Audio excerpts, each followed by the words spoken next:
Isang kumpletong buhay. Yan ang meron si Janine. Para sa nag-iisang babaeng gusto ko makasama habang buhay. Marry me and make a family with me.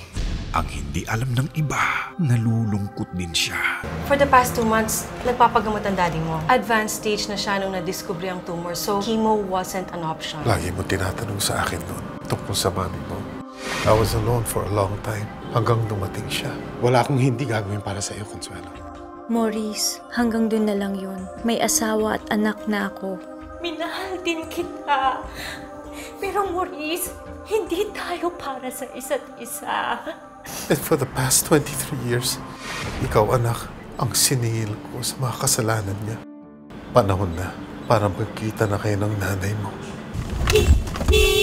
Ano nangyari? Are you okay? Ba't di po kayo tumigil? Ano nangyari? Huwag ka nga nakikisali dito. Teka nga. Palala ko nga sa'yo. Sino ba ang kanina pa nakatilig sa katawan ko? Siya yung bagong guest natin. Ano nga ulit ang pangalan mo, Iya? Janine Gonzalez. Ate Ange, gusto ko na siyang sigawang kanina. Gusto ko nang sabihin na ako lang naman yung anak mo na pinamigay mo. Baka mamaya bandang huli, ako pa makasira nung masayang pamilya niya. Paano kung may bagong pag-ibig na kumatok sa kanyang puso? Siguro naman hindi lahat ng tao dito makikitid yung utak. Like you. Gusto mong malaman gaano hakikid ang utak ko? Maaari bang ulitin ng anak ang kasalanan ng ina? Hindi mo pagkakamali ang pagkakamali ng nanay mo. Dahil alam ko, hindi mo magagawa sa akin yon.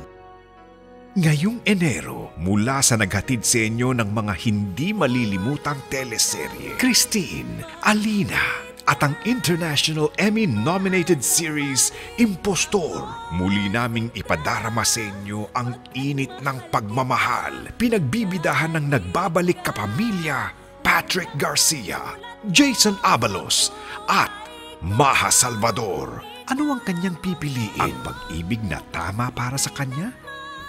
O ang isinisigaw ng damdamin niya? Ayoko matulad sa nanay. Ayoko magmahal sa maling tao. Precious Hearts Romances presents Lumayo Ka Man Sa Akin.